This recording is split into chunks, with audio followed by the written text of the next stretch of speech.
So in this video, we're going to be looking at why most brands struggle to stand out. Okay, now most brands usually try to blend in with everyone. Okay, they believe that since people are using some are doing a particular thing, okay, everybody's doing a particular thing, that means it's actually working for them.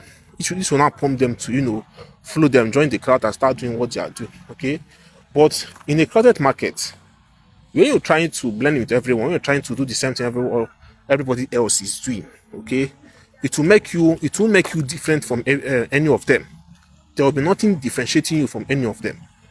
Okay, you are using the same messaging, you are using the same colors, you are using the same content style. Do you understand me? There's no difference between you and every other brand. So if a customer comes into that market to buy, okay, let's say that a customer enters an Instagram, trying to purchase a product, okay, and he's seen all the brands, most of the brands they are selling the same way, okay. The customer will believe that there's nothing differentiating any of the brands. He will think that all the brands are the same thing, even if your product quality is higher than every one of them. But as long as they are doing the same thing they are doing, okay, the customer will think that you are just the same as every other brand. Do you understand me? So the customer will just choose any brand random because there's no differentiator in the market, because every other brand is selling with the same style. Do you understand me? It's positioning with the same style. Okay, so in this video I'm going to be talking about the reasons why most brands find it difficult to stand out. Okay, hi, my name is Victor Abba. I'm a branding and marketing expert and also the project manager here at Gobuildly. I have over 7 years of experience helping startups launch, grow, and make money. So one of the reasons why most brands struggle to stand out is because their messaging sounds like everyone. Okay, we see some brands, they usually use generic promises, generic messages, the same messages other brands are using to sell their products. That's the same messaging they use. Do you understand me? Let's say that two phone brands. Okay, let's say one phone brand says buy our Android phones. Okay, we sell the best Android phones. That's what one brand says. Then the second brand may say, in order to make your message different, you can say this phone has a 50% longer battery life and a 20% higher camera definition and a 1-year guarantee. This is the phone I personally use and I personally guarantee this phone. Now, this person's messaging is quite different. It's just unique from all other phone brands in the market. Do you understand? It is unique, it is different, it is specific on the details, on the features, on the functionalities. Do you understand me? But every other brand may say we sell the best phones in the market. Our phone is beautiful. Come and buy our Android phones. Okay, our Android phones has the best functionality. Do you understand? These are the messages that every other brand is saying. Do you understand? But you yourself as a brand, okay, you want to differentiate yourself, you can use that particular messaging I just stated to differentiate your message. So you need to avoid generic messages. Do you understand me? Avoid generic messages. Let's say, for instance, you want to onboard people to your email list. Instead of saying sign up for our newsletter, you can say sign up to get daily insights on how to 10x your revenue. What are you doing? You are being specific on the value you are going to get from signing up for your newsletter. Do you understand me? You are being specific on the message.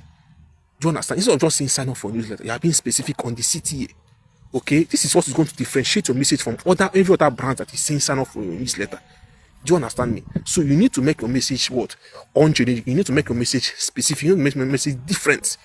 Do you understand me? Don't sound like everyone else. Now, another mistake I see most brands that make it difficult to stand out is that they have no clear positioning. You as a brand, you don't, I'm talking about brand positioning is a unique place your brand occupies in the mind of your customer. Do you understand me? And the thing that helps you to occupy that unique place is your brand purpose. What is your brand purpose? Is the reason why your brand exists in the market beyond financial gain. Do you understand me? It's the reason why your brand exists in the market beyond financial gain. Now, if you can consistently state your brand purpose in the market, it will help your brand to penetrate the mind of your customer and occupy there. Your brand purpose is the emotional gateway through which your brand enters the mind of your customer. Do you understand me? Every brand's purpose is unique. Do you understand me? Every brand's purpose is unique. Every brand story is unique. If you can consistently state your brand purpose, do you understand? If you can consistently state your brand purpose, it will make people to believe in your brand. Okay, it will help people to join your brand and to make people to feel like they are part of your brand. Do you understand? They make people feel you as a problem solver. Do you understand me? So you need to state your brand purpose. Your brand purpose is what helps you to adequately position your brand in the mind of your customer. Do you understand me? It's what will help you. Is a very, very powerful asset that will enable you to adequately position your brand in the mind of your customer. Okay. Now, another mistake I see most brands make is that they usually focus on aesthetics instead of meaning. Okay, logos don't build trust. Fancy logos, fancy visuals don't build trust. All those things don't build trust because a lot of brands do it. The only thing that build trust is clarity, relevance, value. Do you understand? You need to be clear about what you do. You need to be clear about why your brand matters, what your product is for, who your product is for, why it matters, why is your product relevant. You need to be very, very clear about that. Do you understand me? You need to focus on the meaning of your brand. What does your brand stand for? Do you understand? What does your brand believe in? Do you understand? Why is your brand relevant in the market? Why is this solution a very, very urgent solution? Do you understand? Why should people adopt your solution? You need to be very, very clear about that. Don't just focus on aesthetics. Okay? Don't just focus on aesthetics. And that mistake I see most brands make is that they try to serve everyone. Okay? If you try to serve everyone, you will make your offer watered down. Do you understand me? If your message is too broad, it will not really create a strong demand, because a lot of people are there are a lot of brands that are offering that particular thing you're offering. Okay, there are a lot of brands that are offering that particular thing you're offering. But if you make your product for a specific category of people and focus on that and double down on that category, you get a very, very strong demand. Do you understand me? If your message is for everyone, a lot of people may not be interested in your offer because they will not need it. They're not going to need it. Okay, so you need to focus on the category of people that urgently need your offer. Okay, you need to focus on the category of people that urgently need your offer. Do you understand me? Now, okay, let's take for example. Let's say that you are selling let's say you are selling football. Okay, let's say you are selling football. Now, if you are selling football, you don't target everybody. Okay, your main targets are people that are into sports. Do you understand me? Sports club. Okay, sports club, training, all these fitness facilities. Do you understand me? They usually use football for exercises and all that. Okay, they usually use football for outside exercises and all that. Sports club and all. These are the people that you are going to target. Okay, I know football may not be an accurate example, but I'm just trying to buttress my point. Okay, so just target your product to a particular audience. Okay, target your product to a particular audience. If you are selling iPhones, you should focus on category of people that have a high spending power. Do you understand me? Category of people that have is high spending power. Maybe in your ad targeting, you can target people that have a high purchasing power in terms of online buying. Okay, there's an option for that in ads. Okay, so you target people that have a high salary range, people that are in a particular career category. Do you understand me? So you need to be specific. Don't just target your product to everybody. Don't sell your product to everybody. You need to be specific in people that you sell your product. Okay, you need to be specific in people that sell your product to. Now, another mistake I see most brands make that don't make them to stand out is because their solution does not solve a painful problem. Do you understand me? If your solution is not urgent, it's not having emotional connection. Do you understand? If it's not urgent and does not have any emotional connection, people will not be fully interested in it. Do you understand me? Your brand will not stand out. If your solution does not solve an urgent problem in the market, your brand will not stand out. Because if it solves an urgent problem in the market, it will help people to emotionally connect with that solution because they need that offer. They need that solution. Do you understand me? They need that solution. Okay? It's just like people that are selling weight loss ebooks. There are a lot of people that are looking for how to lose weight. Do you understand me? And there are a lot of offers out there. Okay?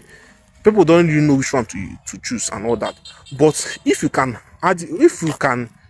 position your offer, okay, position your offer in a way that you can, tell them the relevance of your offer and why is the best option for them out there. Okay, maybe you can sell your offer with a storytelling formula. I made a video before about selling offers of selling products with storytelling. Okay, you can use storytelling out of storytelling to show the transformation people are using. Do you understand why using your product? Why using your ebook? Do you understand me? Why using your ebook? The transformation they're having, how they have lost their weight in less than 15 days or in less than 30 days. Once people see that transformation, they will like to purchase your product, even if there are other products that are out there in the market. Do you understand? People that are selling that weight loss ebook, most of them are not selling with storytelling. They usually don't have any proof to buttress, to back up their claims. But you stepping in, okay, if you want to stand out, you can use storytelling. Use storytelling to sell out your ebook. Do you understand? Use storytelling to show the transformation people are getting. Do you understand me? Use storytelling to show the transformation people are getting. Okay, once people see that transformation, once people see that story, once people see that transformation, okay, they will not emotionally connect with your offer, and then what? Buy your offer. Do you understand me? Because your offer is solving a painful problem. Your offer is selling a painful problem because obesity is a painful problem. Do you understand me? Obesity is a painful problem. Okay, so finally, one of the mistakes I see people make is inconsistency. Okay, you as a brand, you're not consistent in your messaging. Do you understand me? Because constant repetition is what makes people is what builds familiarity. And once people are familiar with you, they'll start to trust you. Okay, so you need to be familiar. You need to be consistent. Both your messaging, both in your visuals, both in your appearance, both in your brand voice. You need to be consistent. Okay, so if you can do all these things, you make your brand to stand out in the crowded market. Sorry, I think I might have missed out some points, but I hope you are able to understand what I'm saying. Okay, thank you very much.